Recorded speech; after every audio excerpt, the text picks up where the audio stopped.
باپ اپنی بیٹی کو موبائل دے دیتا ہے، اب وہ بیٹی باپ کا نہیں ہوتا، وہ بیٹی موبائل کا رہ کر کے ہو جاتا ہے، اور کہیں اس موبائل کے اندر اگر مس کال کا معاملہ چالو ہوا تو بیٹی کہیں اور چلی گئی، کسی اور کی محبت میں گرفتار ہو جایا کرتی ہے۔ اس وجہ سے فرمایا اولاد یہ تمہارے لیے بہت ہی بڑا فتنہ ہے۔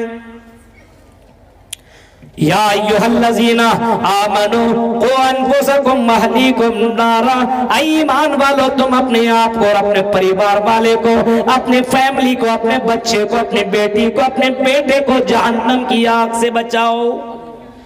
اللہ نے چتا دیا، اللہ نے سمجھا دیا، اللہ نے ڈرا دیا، اور اللہ نے ایک وارننگ دے دی، اے مومنو تم خود کو بھی اور اپنے پریوار والوں کو دونوں کو جہنم کی آگ سے بچا لو۔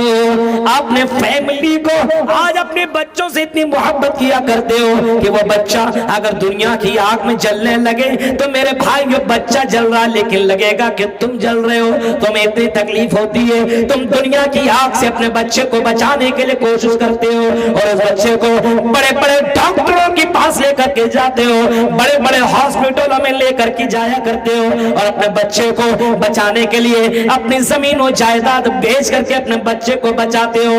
اتنی تمہیں تکلیف ہوا کرتی ہے کیونکہ تیرا بچہ دنیا کی آگ میں جل گیا ہے، اس بچے کو بچانے کے لیے تم اتنی کوشش کر رہے ہو۔ میرے بھائیوں یہ دنیا کی آگ ہے، ان عذاب الدنیا احون من عذاب الاخرہ، دنیا کے مقابلے میں جہنم کی آگ 69 گنا زیادہ ہے، بہت ہی ڈینجر ہے، بہت ہی خطرناک ہے۔ دنیا کی آگ جہنم کے مقابلے میں بہت ہی زیادہ ہلکی ہے، بہت ہی زیادہ ہلکی ہے۔ جہنم کی آگ دنیا کے مقابلے میں اتنی خطرناک ہے، امام کائنات رحمت للعالمین فرماتے اور لوگوں جہنم کے اندر جس کو سب سے ہلکا عذاب دیا جائے گا وہ میرا چچا ہوگا، اور میرے چچا کو ابو طالب کو اللہ تبارک و تعالی جہنم کی جوتیاں، آگ کی جوتیاں پہنائے گا، اور وہ جوتیاں پہننے کی وجہ سے میرے چچا اتنا پریشان ہوں گے، اتنا پریشان ہوں گے، اتنا پریشان ہوں گے کہ جوتا پہنیں گے لیکن ان کا دماغ کھولے گا،